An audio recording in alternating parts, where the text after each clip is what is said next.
Cars Channel News and Review Car.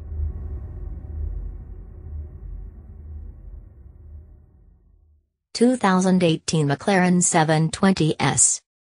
After 3 years on the market, the first-generation McLaren Super Series was replaced by a redesigned model at the 2017 Geneva Motor Show. Dubbed 720S, the core member of the second-generation Super Series has been thoroughly redesigned inside and out and gained a revised, larger V8 engine. Introduced in 2014 as a replacement for the 12C, the company's first mass-produced sports car, the McLaren Super Series has had a successful 3 years on the market as of 2017. It spawned several road-going and race-spec versions, including the 650S, 675LT, and 650S GT3, forming the brand's most comprehensive family of vehicles yet. But, despite its success and tremendous performance, McLaren decided to give the Super Series a makeover and launched the brand new 720S in 2017. Codenamed P14, the successor to the 650S is the first new model in McLaren's new business plan, which includes a £1 billion investment for 15 new products by 2022. Built around a new carbon fiber tub called the Montage 2. The second-gen Super Series ditched the company's ubiquitous 3.8-liter V8 for a new, 4.0-liter unit. Design-wise, the 720S is a significant departure from the 650S and incorporates radical active aerodynamics, as well as loads of new technology in the cockpit. As you'd expect from a new generation supercar, the 720S is lighter, faster, and even more dynamically capable than its predecessor. Let's find out more about that in the review below. Continue reading to learn more about the McLaren 720S. Unlike its main competitors, which are heavily based on their forerunners, the design of the 720S is rather revolutionary compared to the 650S. Sure, the sports car boasts similar proportions and keeps its predecessor's somewhat short nose and long rear decklid, but the actual styling features are brand new. Up front, the 720S has a more angular design, especially in the areas where the fenders run into the trunk lid and the nose. The headlamps are no longer incorporated into the upper fenders, but sit lower and inside big carvings at each corner. Also, the daytime running lights are separate units now. Down below, the 720S gained a body-colored bumper, but the splitter continues to be offered in bare carbon fiber finish. The car's profile is actually very similar to the 650S as far as shape goes, but there are numerous changes to talk about. For starters, it has a lower beltline and a slightly narrower cabin, which makes the fenders seem wider. Also, the 650S big vent in the rear fenders was ditched altogether for a smaller vent in the side skirts. It might seem like the 720S might have cooling issues, but the radiator's function is now carried out by the double-skin aerodynamic design of the dihedral doors, which channel air to the engine. Around back, the 720S sports a flatter fascia with the previous taillights replaced by very thin LED strips. The horizontal slat grille is gone, as are trapezoidal exhaust pipes. The latter retained their position between the taillights, but McLaren went with round pipes on each side of the McLaren logo. The rear diffuser was also redesigned and looks like it has been inspired from high-performance racing. More importantly, the small wing seen on the 650S was replaced by a different aerodynamic device that occupies a large portion of the decklid. When activated, the rear section of the spoiler lifts up to create a wing-like element.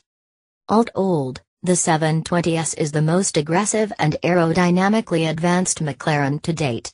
Okay, maybe the aggressive part is up for debate if we bring the P1 into the equation, but the new Super Series is definitely the most menacing proposition in this niche. Developed to replace the aging, but still awesome 458 Italia, the 488 GTB, left, is more on the evolutionary side of things as far as design goes. Although it sports some styling features seen on the LaFerrari, the 488 is still heavily based on the 458. That's not to say that the GTB is not as exotic as a Ferrari should be. On the contrary, it has everything it needs to become a classic, and it will probably age nicely, but park it near the McLaren 720S and it will probably look a little dull. The upcoming, higher performance GTB Scuderia will probably provide a more menacing look, but we won't know for sure until it breaks cover. Another competitor to consider is the Lamborghini Huracan, right? Around since 2014, it was introduced to replace the iconic Gallardo, and unlike the 488 GTB, it has a revolutionary design.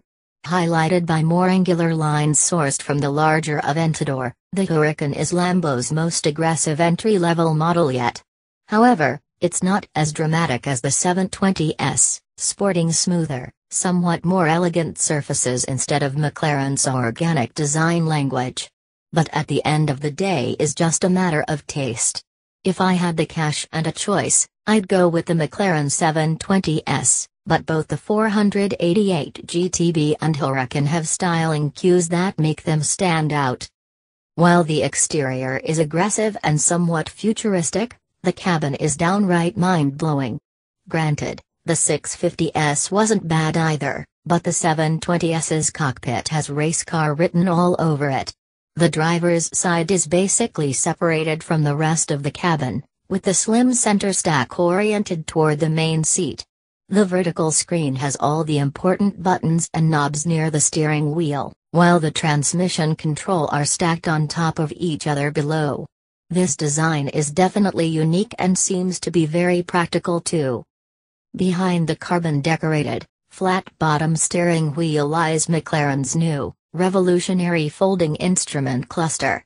Designed to rotate around its horizontal axis, the folding drive display provides a comprehensive range of information in its regular, upright position, and switches to slim display model to show only essential data on a small strip, just line in a race. The idea is to keep the driver focused on the important info while driving at the track, but it should also appeal to those who prefer simplicity. The 8-inch infotainment screen in the center stack is described as new integrated approach to sharing information and runs multiple applications simultaneously with access to audio, media, and navigation controls, among other features.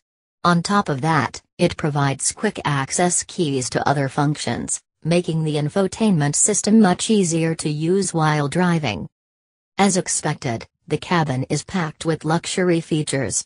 The new Super Series features switches machined from aluminum and fine leather upholstery, while overall design is light and airy. Visibility has also improved dramatically. McLaren also claims that the Super Series cabin will rapidly become recognized as the most welcoming and engaging in the supercar sector. This is pretty much evident in the photos, which show authentic British craftsmanship combining leather, Alcantara, carbon fiber, contrast stitching, and amazing fit and finish. The upholstery is available in either black or black and Scoria grey, but I'm sure many more options can be had from McLaren's special operations. You can choose between standard or carbon fiber seats, opt for 2 carbon fiber packages, and leather or Alcantara steering wheel, among others. When it comes to craftsmanship, both Ferrari and Lamborghini offer top-notch cockpits. However, matching the 720S's new layout is a difficult task. Unlike the McLaren, the 488 GTB, left, has a more classic configuration, with the dashboard and center console built as separate units. This is somewhat awkward in this day and age when automakers are racing to offer the sportiest, race-inspired center stacks, but it's a design that every Ferrari aficionado will appreciate. I'm not a big fan, so the GTB's cabin isn't exactly impressive to my eyes. Sure, I like the two-tone dashboard and door panels, the bucket seats, and the vast amount of options when it comes to upholstery and colors, but the overall design is rather dull. The Huracan, on the other hand, has everything it needs to match the 720S's race-inspired cockpit. Except for the rotating instrument cluster, that is.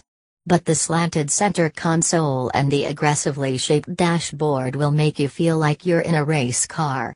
Of course, it still doesn't feel as fresh and advanced as the McLaren, but all the right features are there, including bucket seats, fine leather and Alcantara, and a ton of expensive options to make the cabin your own. Although it was initially believed that the award-winning, twin-turbo 3.8-liter V8 will carry over in the 720S with upgraded internals and more power, McLaren developed a new engine for the second-gen Super Series. Now displacing 4.0 liters, the unit is heavily based on the previous engine, sharing 59% of existing parts. The output is rated at 720 PS and 770 Nm of torque, which converts to 710 horsepower and 568 pound-feet of torque. That's a 70 horsepower and 68 pound-foot increase over the 650S and a 44 horsepower and 53 pound-foot upgrade to the 675LT. These figures make the 720S the most powerful Super Series model yet and places it just below the P1. While the hypercar gets 903 horsepower and 723 pound-feet from the hybrid drivetrain, the gasoline V8 engine generates only 17 horses more at 727 horsepower.